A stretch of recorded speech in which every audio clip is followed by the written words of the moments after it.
Young Boys qui bat Manchester United dans une soirée de folie au Wankdorf. Une vidéo pas forcément prévue, mais au vu de la rencontre, au vu de la situation et au vu des circonstances, je me sens obligé de sortir une vidéo. Salut à tous la famille, c'est votre Galoza et aujourd'hui on se retrouve pour un débrief de Ligue des Champions, vous l'aurez compris, entre Young Boys et Manchester United.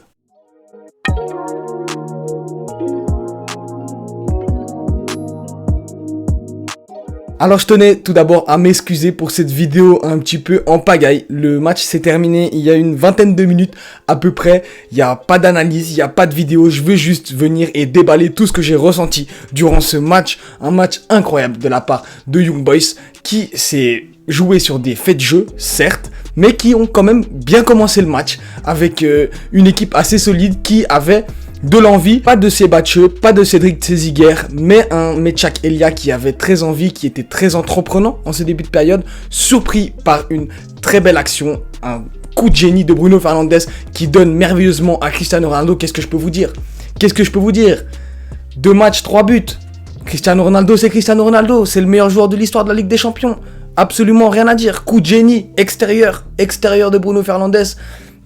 Et Ulysse Garcia qui est un petit peu surpris, qui a fait un bon match, pourtant un très très bon match, et je vais revenir dessus, mais Cristiano Ronaldo qui est là et qui la met au fond, la course est bonne, la passe est bonne, tout est bon, 1-0, et on a ensuite aux alentours de la 35e minute Aaron Wan-Bissaka qui commet une très méchante faute sur Vincent Sierro, et à partir de ce moment-là, IB prend le lead du match.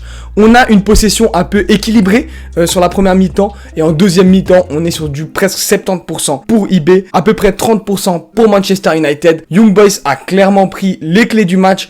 Ole Gunnar Solskjaer a sûrement fait une erreur en faisant rentrer Raphaël Varane. Il a fait d'abord un changement tactique en sortant Jadon Sancho, en faisant rentrer Diego Dalot. Et il a ensuite sorti Donny van de Beek pour faire rentrer Raphaël Varane et pour passer vraiment à 5 défenseurs, tenir le score. Donc on avait une ligne de 5 défenseurs. 3 milieux de terrain, donc Paul Pogba, Bruno Fernandes et Fred, avec Ronaldo en pointe. Ronaldo et Bruno Fernandes sortis par la suite. Et cette équipe a pas tenu parce que Yann Gamaleu qui a fait un match de charbonneur. Et tout le match, il a essayé de grappiller des ballons. Il était plutôt discret. Et il réussit à mettre son pied. Mais Mechak Elia, il faut que j'en parle. Mais quel match du Congolais qui manquait de justesse technique, mais qui a charbonné de nouveau comme Ngalbele, encore plus, et ça a payé. Il manquait de technique, oui, mais il a été percutant, il a perforé cette défense de Manchester United très compacte, qui a rendu presque le jeu de IB stérile, mais David Wagner a trouvé les solutions, a fait les changements qu'il fallait, a fait rentrer Miralem Souleymani, a fait rentrer Rieder, et a surtout fait à la 46e minute faire rentrer Pifok Siebatcheux que j'aime beaucoup. J'ai souvent parlé de ce joueur sur Twitter et regardez ce qu'il nous fait. Oui, c'est peut-être une passe décisive du Jesse Lingard qui fait une passe désastreuse. C'est le synthétique qui joue peut-être parce que les Anglais ne jouent jamais sur synthétique, sont choqués de venir au Stade de Suisse, donc au Wankdorf, et de jouer en Ligue des Champions face à IB avec un synthétique. Mais ça joue en notre faveur, ça joue en faveur de toute la Suisse, et je dis en notre faveur parce que je parle au nom de tous les Suisses. Parce que oui, je suis supporter de Servette, oui, j'aime la Première Ligue, mais avant tout, je suis suisse et je suis tous les matchs des clubs suisses, en Europe en tout cas, et beaucoup de Super League, vous le savez.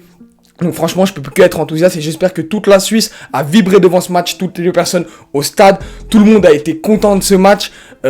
IB démarre avec 3 points, ça veut pas dire que IB va passer, ça veut même pas dire que IB va aller en Europa League, mais au moins, on aura ce match de référence. C'est la deuxième campagne en Ligue des Champions pour IB.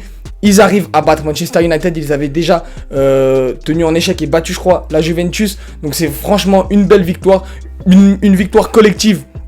Que ça soit Ulysse Garcia, j'ai parlé qu'il avait été presque fantomatique sur le but de Cristiano Ronaldo, mais quel match il fait.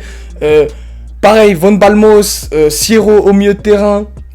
Lauper aussi, une grosse frappe déviée par David De Gea, mais franchement on peut que être satisfait de cette attaque. Il n'y a toujours pas Nsamé, mais on a eu Pifok, on a eu Mechak Elia, on a eu Gamaleu, et je suis enthousiasmé par ce IB, par cette force mentale. Fait de jeu, oui. Carton rouge de Aaron Wan-Bissaka, mais on doit s'en contenter. 3 points pour Young Boys. Voilà la famille, c'est la fin de cette vidéo. J'espère qu'elle vous a plu. C'est voilà, comme je l'ai dit, pas une analyse, vraiment un débrief à chaud, comme j'ai un petit peu l'habitude de faire, mais Je suis quand même un peu plus sur l'analyse. Là, j'ai vraiment fait parler mon cœur. J'espère que ça vous a plu.